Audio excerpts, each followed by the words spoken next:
give a fuck. You're tripping with JJ. Wow! Fuck you, asshole. Tell your bitch I said hi, nigga.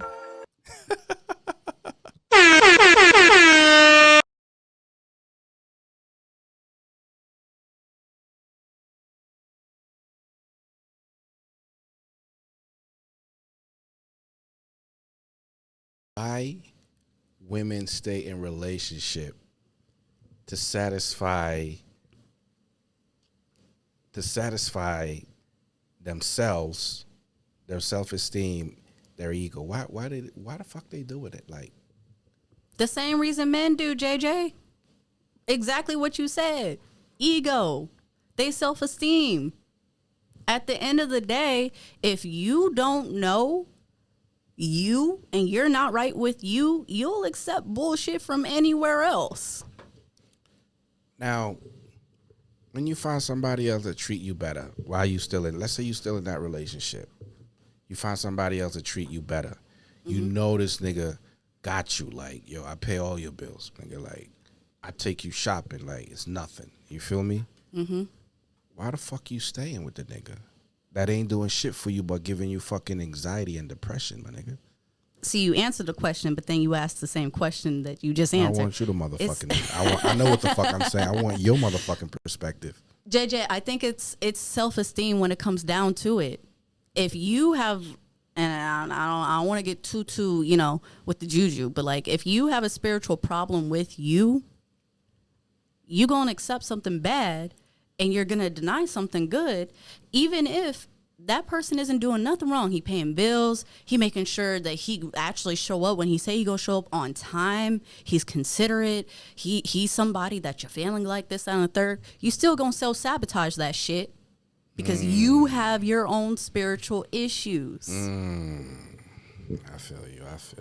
And when it comes down to it, if we talking about ego and we talking about self-esteem and those things, I think that that does get to a spiritual point. And I'm not saying spiritual as in like your relationship specifically with God or Buddha or whatever. I'm saying at the end of the day, some people are not comfortable just being alone by themselves.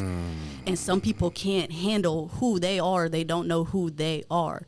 So when it comes down to situations, people more often will act based off of what they know or what they've seen or just whatever precedence was set in the past, whether they're mimicking their parents or they're mimicking some other fucked up relationship. They just so happen to have somebody fucked up from jump and they're low-key attracted to people who are like their baby daddy or whatever the situation because they don't know themselves. And if they have something better, they not going to be able to take care of that and keep that because they got a problem with them. That's like the same way that how many times do we hear stories about people who win the lottery and they go broke in 2-3 years? Because you didn't know, you couldn't handle your money and you couldn't budget and manage your money when you was making $30K a year. And now you won the lottery and you decided you wanted to buy everybody a house and you wanted to buy a car with the highest insurance and this, that, and the third. What you did invest was shitty investments. And had you took the time to talk to one advisor, just one financial advisor, you wouldn't have did that. And they go broke as fuck in a couple years because they don't have that foundation. Right. Same thing with yourself and relationships. If you don't have that foundation with you, how the fuck you gonna do it with somebody else? At the end of the day, all you doing, this is my opinion now. I know some bitches gonna be mad.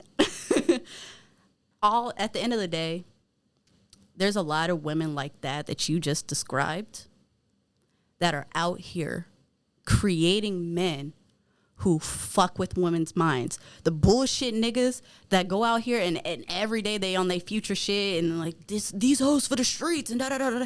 And they wouldn't know how to respect a female. The only female they think to respect is their mom and they barely do that. They create those types of dudes by breaking them down and breaking their hearts because they didn't know themselves. And now the next bitch is left with shambles, and if she's dumb enough, she'll try to build a nigga up. So I think it's a cycle. Why women stay just because of the kids? That's a little bit different. How? We going back to self-esteem and what I was saying. We are. You unhappy. Ultimately, You're unhappy. You're depressed. You're dealing with anxiety every single day. This nigga can't fuck you to save his life. Besides the point, he think twice to spend on you, and when he spend on you, he always put it in his back pocket to throw in your face. You remember that time I bought you them shoes? This is how you gonna treat me? Yep. Remember that time I pay your phone bill? Don't act stupid because I'm gonna turn off your phone or something. Why you fucking staying? All for the sake of the kids? That's some bullshit. But let me go ahead and complicate that a little bit. Because for one, the only person's business that I put out there is gonna be fine. So let me tell you about my parents, because that's the situation.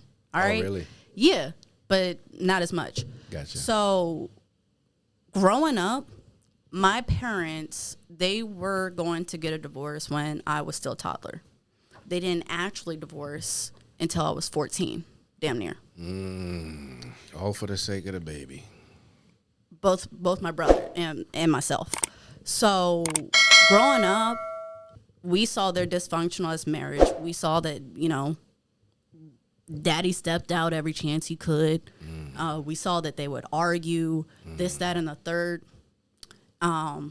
So just that chaos. But at the same time, what they did do together, they didn't have the love. They didn't have the respect. They didn't have any of that between themselves. But what they did have was an empire. They had reputation. At the end of the day, no matter what was happening behind closed doors, people respected them because they built that empire. And so... But they're not happy. But they weren't happy. But here's the difference in why they did decide to stay. And I didn't get that for the longest until I was grown. I'm like, y'all went at it like cats and dogs. It was a great day if y'all ended up sleeping in the same bed. Like, yeah. When it came down to it, they both came from nothing. And together, even though they didn't have that love and that appreciation, they could financially build. They had successful businesses. They did, like I said, they had that network and that reputation. And so with everything else in chaos and turmoil, one thing that they both came together on and they 100% agreed on was that, hey, at least we're a business partner with one another and we can build a legacy for our children. And we came from nothing in the hood.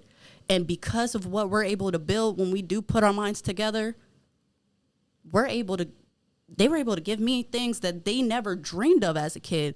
I remember every year, because they did a lot of things wrong, but thanks to them working together, there are some things that I can, Yeah.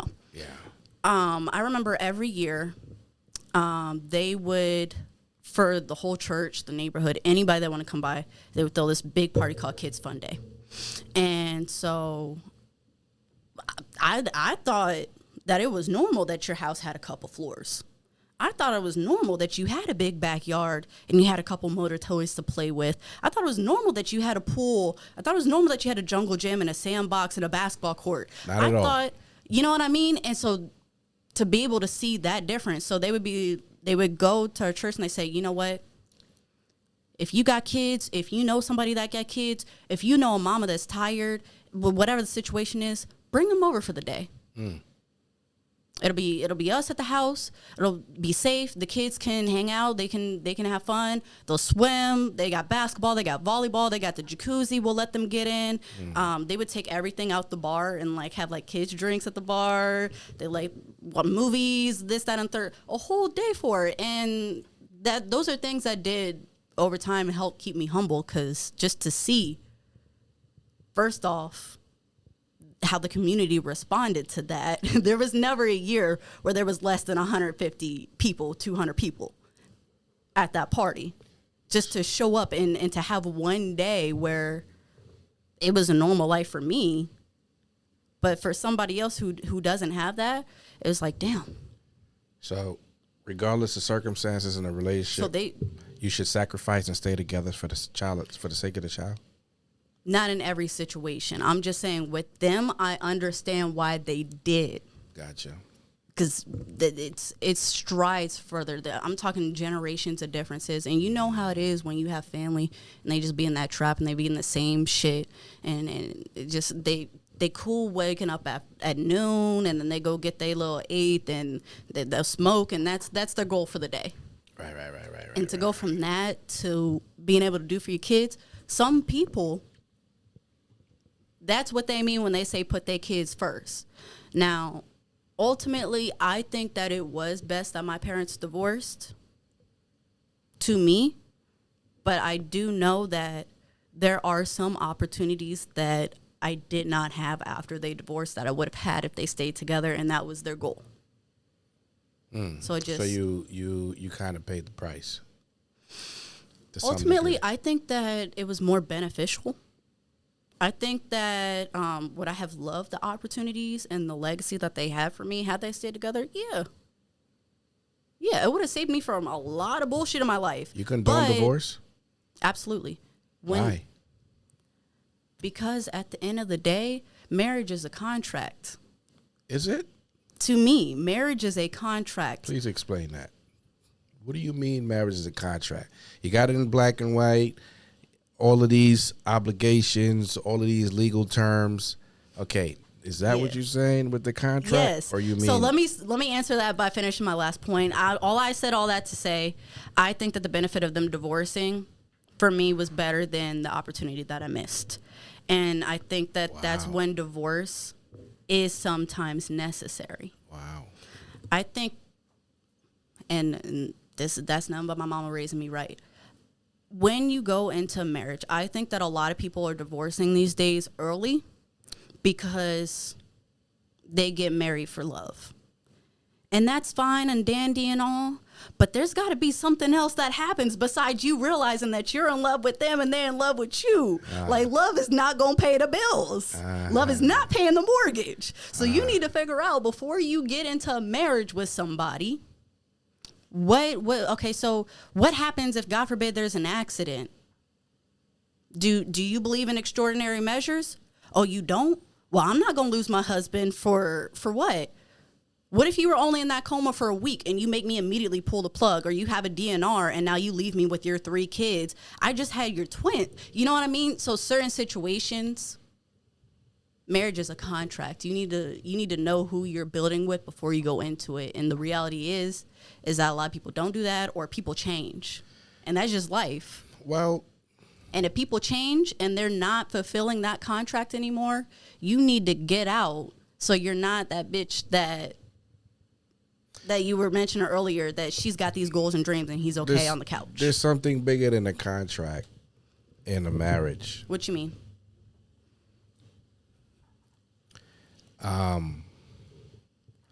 Honor is bigger than a contract in a marriage. Respect. I'm gonna disagree. Respect. But tell me what you mean by that. If I Please. honor you, I respect you, I value you. Mm-hmm. Okay? I'm going to be there to support you. Mm-hmm. If we have a contract, I don't necessarily have to respect that contract. In other words, yeah, we sign a contract, but I don't give a fuck about the contract. I'm not feeling you no more. So I'm not going to be there for you if you get sick. I'm not going to be there if you lose money out your bank account. I don't give a fuck about the contract. But if I honor you, and shit hit the fan, I got your back because I honor you. See, but we saying the same thing, JJ. You can't have one without the other. So my thing is, when I keep saying it's a contract, you're obligated to sign and third, that's because at the end of the day, again, when I'm saying love can't be the only thing, I got to know that you're the type of person that you are loyal, that you do have honor and you do have integrity and things of that sort. So if you do honor me, then you will honor that contract. If you honor me, then you'll honor those vows where you said in sickness and in health. And I know that if I get diagnosed with cancer, my man gonna be there. You don't need a contract for that. If you got a man with honor, you don't need a contract. You don't need a contract. You know, The contract is just a bonus. The contract is just for, like, extraordinary measures, but when we say a contract, I'm not necessarily saying like we have to write down like a legit like legal contract. Although I am a fan of prenups, and I think whether you're rich or not, everybody should have a prenup. That's a whole different conversation. I agree. Let's jump on that. Okay, we'll get into that next. But what I am saying is that like when you marry somebody and get to a marriage, there should be an understanding of the type of unit that you are, and that's that contract. I to agree. know who each other is in and out in whatever season. I agree. And when you say I do, whether you wrote those things down on paper or not, specifically for me, I'm thorough, so I'm the type that would. But whether you wrote it down or not, that's the contract I keep referring to. Gotcha. And that's what you keep saying with honor. Same but yeah, thing. get you that prenup. Yeah, no doubt. Mm-hmm. So should you get married without a prenup if you came up together? Nope. From scratch. Nopey nope. Regardless, you should have a prenup. Mm-hmm. Why? Even more so. Why?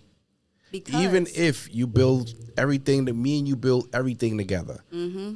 You thought of me. You came up with the water bottle. Mm-hmm. I put the water in it. Mm-hmm. You came up with the price. Mm-hmm. I got the retailer. Mm-hmm. We fucking half and half. So you saying we still should have a prenup? Yes, because of what you were saying earlier. There's differences between hindrances and hurdles. So let's say that whether it is a hurdle or a hindrance, at the end of the day, if I respect you, I respect your investment. So to me, if my man said that's the water bottle and we figure that out and let me find where to market to and this, that, and the third, and I'm like, okay, well, let me figure out production. If I honor him, I'm going to honor the work that he put in to find different stores or that are going to put that water in. So I want to make sure that he has his investment protected and myself as well. Just because at the end of the day, I'm not saying that it's going to be divorce, it's the third, but you never do know what's going to happen. So at some point, let's go ahead and solidify and protect what we have coming into this union. In that prenup, if we want to say what we made up until the time that we got married, we're going to split that 50-50. Cool. But things can happen in that marriage. Let's say that 3 years down the line, I stopped selling water and he like, that's okay, babe. You know, I'll grind and I'm going to keep da-da-da-da-da-da. Well, if we started off with a portfolio where all in all we have $1 million and 5 years into that marriage, he's now... He's grown our portfolio and now it's worth $50 million. And I've been staying at home. Yes, I make sure that like the house is clean and I'm maintaining and this, that, and the third. I'm not saying I'm sitting around doing nothing. But still, I don't think that should be an equal share. I don't think that that's fair. What the fuck isn't fair about it? At the end of the day, he's the one doing the work. In that situation. So I think that assets should be protected. You in it together. The word together fucks you over. Understand that. If you was single, take what you work for, have it all. As long as you got that word together in that motherfucker, if you make 50 cents, bitch, I want motherfucking 25. We're in this. How is that fair though? That's why I think you should get. That's why I think you should get a prenup. Everybody should have a prenup. You don't need prenup if you got honor and loyalty. You don't need that. JJ, be real. Be real. Let's talk about Bill Gates. Okay. Matter of fact, let's talk about, didn't Jeff Bezos get a divorce? Yeah. Yeah. So they both had money going into it, right? But we all know that Jeff is the one who made the money. He's the one that took them to being billionaires. And the wife was at home. They had this long-term relationship. She raised the kids. She did this and that. She kept the house together. But at the end of the day, they went from being stable to being the Bezos. You think that she's entitled to all that money that she walked away with? Listen here. You just used the word Bezos. Who was Bezos? Them. I just think everybody should have a prenup. Listen here. I think that if he had a prenup, we wouldn't even know about that situation. Fuck the prenup. Listen, I believe in prenup. Do you even know her name? I believe in prenup. I believe in prenup. I preach that shit to my kids. Listen, but I'm telling you, listen. Under these circumstances, she deserved half. If you started from scratch with that individual, you had nothing, they had nothing. Mm-hmm. You started a family together. Now you got 20 years plus raising a family. Now you become a billionaire. Off of that same company, I was 20%, 30% involved in. You was in there 70% at the time. So you, according to you, you made fucking 70 million. I put in a fraction of that. Let's say a small fraction. Yeah, a fraction of that. Nigga, I was home taking care of these kids. You know how hard it is to clean up after kids. You got to do laundry after kids. You got to make sure they're in school. You got to make sure they're safe. You got to take hospitals. You got to make sure that they're not running down that fucking stairwell and jumping head first and break. Nigga, I'm not saying she doesn't deserve nothing. You know how hard it is. You know how hard it is for any parent, male or female, to raise kids alone while the other parent is out there making fucking money. Nigga. Why are you quotations? He's a billionaire. He was grinded every day. What do you mean? That's great. Bitch, you owe me half because I was here. What? You didn't spend half of that 70. You want to divide that into the percentage of child. Because the time that you did not spend with your child, let me get that percentage, motherfucker. Your responsibility is supposed to be there for your kids. If you're not, and I play that role, that's a percentage you just took out. You owe me that percentage because I'll pick up your fucking weight. I think that when you calculate how much effort it takes to raise a child, and I'm not shitting on the stay-at-home moms and dads around here. I'm not. But when you calculate that out, when you calculate the lost earning potential because they spent time on maternity leave or paternity leave, whatever, when you calculate the fact that they weren't working and what they would have made at their job and assuming that they would have moved up laterally in their company, whatever. Once you calculate that out, I just think that that's a very tangible number to reach, and it is not 50%. What is it? Less. Easily less. Fucking 10? 5? I don't think that it's the percentage that matters because the percentage is relative to how much the overall amount that family makes. So with that being said, if you want to take a look, I think that for each category, if y'all really try, you can come up with a dollar amount. And once you have all those categories for all your pain and suffering or whatever during that divorce, then you can convert that to a percent. And I'm willing to bet that it is not anywhere near 50%. 49? I'm willing to 49.999, nigga. It's probably when you add up all the years of child support and alimony and can't put a money value. that they lost. You can't put a fucking value or a price or whatever the fuck you want to call it. You can't on missing out on your child's time. I don't give a fuck how much money you got. You can. That's called joint custody with child support. You can't. Fuck what money. Do you mean? Fuck money. Listen.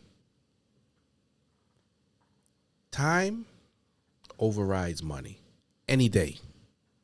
Any fucking day. So the most important thing here is time, not money. So who's spending the most quality time with the kids? Who's spending the most quality time making sure to get that education? I understand that money can't compare. Time's valuable, but time is money. You can put a dollar amount on time. We gonna go back and forth all day on this motherfucker. That motherfucking parent sitting at home deserve a chunk. If you ask me, and that's just me, if you ask me how much an hour if my time is worth, I might ask you some questions like, what's the activity? What we doing? Where we gonna be at? Who gonna be there? Da da da da da. But at the end of the day, I'm going to put a dollar amount on the time that I spent. That's what we all do at work every day. Our time is literally money. So whether you spent it choosing to raise kids or you spent it choosing to grind out work, I just think that you could put a dollar amount on it. And again, it is not adding up to 50%. All right, we agree to disagree. Okay, fuck that. Move on. All right. All right. Now, men and women are always seem to be cheating on each other. It's a fact. We just cheat on each other. So I don't want to hear men cheat more, women cheat. You just cheat, right? All right. What is the difference when men cheat and when women cheat? Ooh, good question. Majority of the time, JJ, when women cheat, and I'm going to start with women, and I'm going to hear your thoughts on men, because I'm not a man. I can only, you know what I mean? That's why we here. Yeah. When women cheat, most of the time, I think it's because they aren't getting what they need emotionally and mentally, or what they think they need. What do you mean? The nigga not crying enough? He might not be there. What do you mean she's not getting enough emotionally? She's not getting enough hugs. She's lonely. That part. And it doesn't have to be that she's not getting enough hugs or whatever. Whatever her love language is, she's not getting enough of that. So that's in her opinion. But like I said, at the end of the day, it's a spiritual problem. So that's a justifiable excuse to go out there and suck a dick. Nope.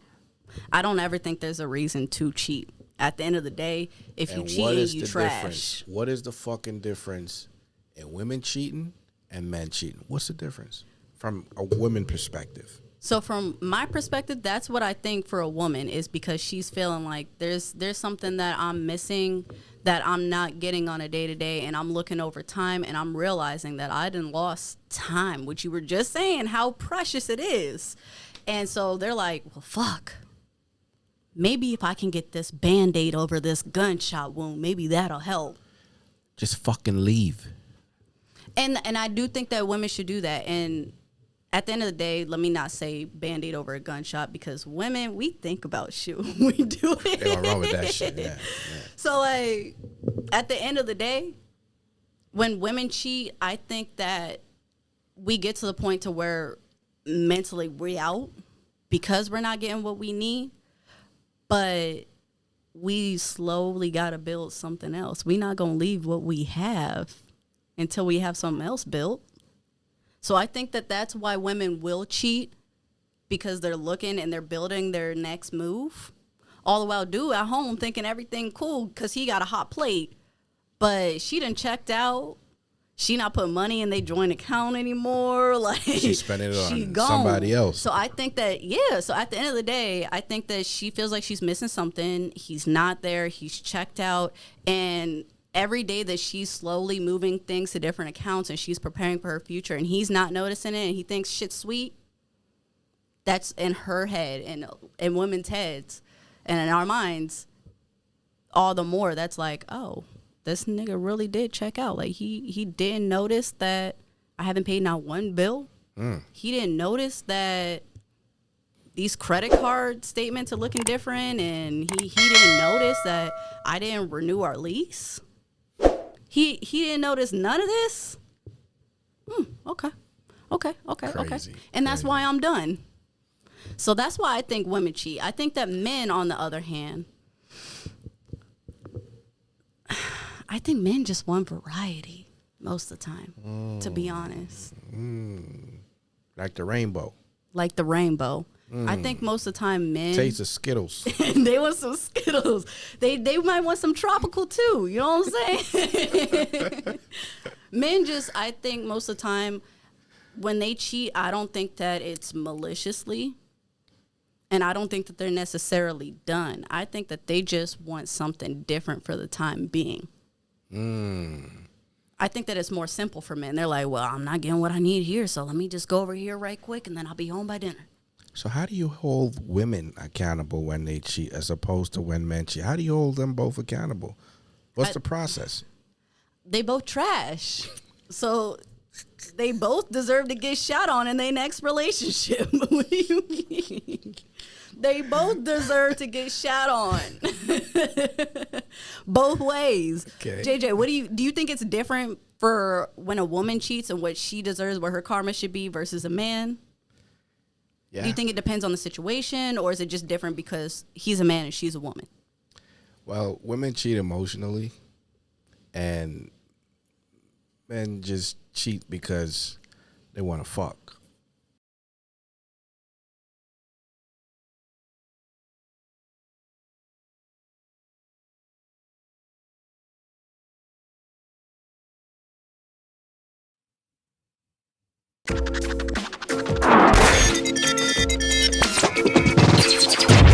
I don't give a fuck.